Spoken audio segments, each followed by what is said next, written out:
ನಮ್ಮ ಕಥೆಯ ನಾಯಕ ರವಿ. ಒಂದು ಸಣ್ಣ ಹಳ್ಳಿ, ಹೆಸರು ಹಸಿರುಪೇಟೆ. ರವಿಯ ತಂದೆ ಒಬ್ಬ ಸಣ್ಣ ರೈತ. ಹಸಿರುಪೇಟೆಯಲ್ಲಿ ಸೌಲಭ್ಯಗಳಿಲ್ಲದಿದ್ದರೂ ಆಟಕ್ಕೆ ಕೊರತೆ ಇರಲಿಲ್ಲ. ಪ್ರತಿದಿನ ಸಂಜೆ ಶಾಲೆಯ ಮೈದಾನದಲ್ಲಿ ಧೂಳೆಬ್ಬಿಸುತ್ತಾ ರವಿ ಖೋ ಖೋ ಆಡುತ್ತಿದ್ದ. ರವಿ ಓಡುವುದರಲ್ಲಿ ಅದೆಷ್ಟು ವೇಗವಾಗಿದ್ದನೆಂದರೆ ಗಾಳಿ ಕೂಡ ಅವನನ್ನು ಹಿಡಿಯಲು ಸಾಧ್ಯವಿರಲಿಲ್ಲ. ಅವನ ಕಾಲಿಗೆ ಶೂಗಳಿರಲಿಲ್ಲ. ಬರಿಗಾಲಿನಲ್ಲೇ ಆತ ತಿರುವುಗಳನ್ನು ತೆಗೆದುಕೊಳ್ಳುವ ರೀತಿ ಅದ್ಭುತವಾಗಿತ್ತು.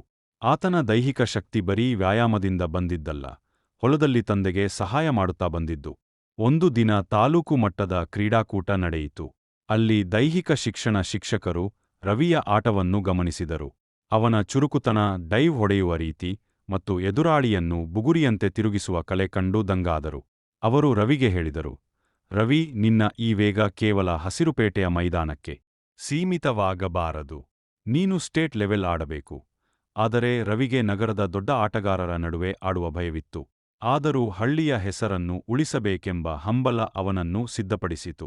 ರವಿ ಜಿಲ್ಲಾ ಮಟ್ಟದಲ್ಲಿ ವಿಜೇತನಾಗಿ ನಗರಕ್ಕೆ, ಬೆಂಗಳೂರು ಅಥವಾ ಮೈಸೂರಿನಂತಹ ದೊಡ್ಡ ಸಿಟಿ ತರಬೇತಿಗೆ ಹೋದನು. ಅಲ್ಲಿನ ವಾತಾವರಣವೇ ಬೇರೆಯಿತ್ತು. ಮ್ಯಾಟ್ ಆಟ. ಹಳ್ಳಿಯಲ್ಲಿ ಮಣ್ಣಿನಲ್ಲಿ ಆಡಿ ಅಭ್ಯಾಸವಿದ್ದ ರವಿಗೆ ಮೃದುವಾದ ಮ್ಯಾಟ್ ಮೇಲೆ ಆಡುವುದು ಕಷ್ಟವಾಯಿತು.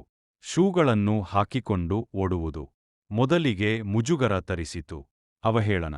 ನಗರದ ಕೆಲವು ಆಟಗಾರರು ರವಿಯ ಹಳೆಯ ಬಟ್ಟೆ ಮತ್ತು ಅವನ ಹಳ್ಳಿಯ ಭಾಷೆಯನ್ನು ನೋಡಿ ನಕ್ಕರು. ಇವನು ಹಳ್ಳಿಯವನು, ಇವನಿಗೆ ಆಧುನಿಕ ತಂತ್ರಗಳು ಏನು ಗೊತ್ತು ಎಂದು ಅಣಕಿಸಿದರು. ಆದರೆ ರವಿ ಎದೆಗುಂದಲಿಲ್ಲ. ಆತ ಮನಸ್ಸಿನಲ್ಲಿ ಅಂದುಕೊಂಡಿದ್ದ ಒಂದೇ ಮಾತು, ನಾನು ಸೋತರೆ ಅದು ನನ್ನ ಸೋಲಲ್ಲ, ನನ್ನ ಹಸಿರುಪೇಟೆಯ ಸೋಲು. ದೊಡ್ಡ ಸ್ಟೇಡಿಯಂನಲ್ಲಿ ಹಗಲು ಬೆಳಕಿನ ಪಂದ್ಯ, ಫ್ಲಡ್ ಲೈಟ್ಸ್.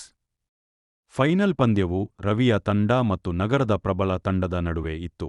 ಕ್ರೀಡಾಂಗಣದಲ್ಲಿ ಸಾವಿರಾರು ಜನ ಸೇರಿದ್ದರು. ಆಟದ ಆರಂಭದಲ್ಲಿ ರವಿಯ ತಂಡ ಹಿನ್ನಡೆ ಅನುಭವಿಸಿತು. ವಿರೋಧಿ ತಂಡದವರು ಬಹಳ ವೇಗವಾಗಿದ್ದರು. ಕೊನೆಯ 5 ನಿಮಿಷಗಳಲ್ಲಿ ರವಿಯ ತಂಡಕ್ಕೆ ಗೆಲ್ಲಲು ಹೆಚ್ಚು ಅಂಕಗಳ ಅಗತ್ಯವಿತ್ತು. ರವಿ ಚೇಸರ್ ಆಗಿ ಕಣಕ್ಕಿಳಿದನು. ಆಗ ಶುರುವಾಯಿತು ನೋಡಿ ರವಿಯ ಅಸಲಿ ಆಟ. ಆತ ಹಾಕಿದ ಒಂದೊಂದು ಡೈವ್ ಆಕಾಶದಿಂದ ಹದ್ದು ಕೆಳಕ್ಕೆ ಜಿಗಿದಂತಿದ್ದವು. ಅವನ ವೇಗಕ್ಕೆ ನಗರದ ಆಟಗಾರರು ತತ್ತರಿಸಿದರು. ಕೊನೆಯ ಸೆಕೆಂಡ್ನಲ್ಲಿ ರವಿ ಅದ್ಭುತವಾಗಿ ಎದುರಾಳಿಯನ್ನು ಔಟ್ ಮಾಡುವ ಮೂಲಕ ತನ್ನ ತಂಡಕ್ಕೆ ಜಯ ತಂದುಕೊಟ್ಟನು.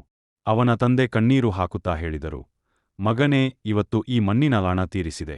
ಇಡೀ ಜಿಲ್ಲೆಗೆ ಹಸಿರುಪೇಟೆ ಅಂದ್ರೆ ಏನು ಅಂತ ತೋರಿಸಿಕೊಟ್ಟೆ. ನಗರದ ಗೆಲುವಿನ ನಂತರ ರವಿ ತನ್ನ ಹಳ್ಳಿಗೆ ಮರಳಿದಾಗ ಅವನಿಗೆ ದೊಡ್ಡ ಸನ್ಮಾನವಾಯಿತು. ಆದರೆ ರವಿಯ ಕಣ್ಣುಗಳು ಹಳ್ಳಿಯ ಹರಿದ ಶಾಲೆಯ ಮೈದಾನದ ಮೇಲಿದ್ದವು. ಅಲ್ಲಿ ಇಂದಿಗೂ ಸಣ್ಣ ಮಕ್ಕಳು ಸರಿಯಾದ ಮಾರ್ಗದರ್ಶನವಿಲ್ಲದೆ ಆಡುತ್ತಿದ್ದರು.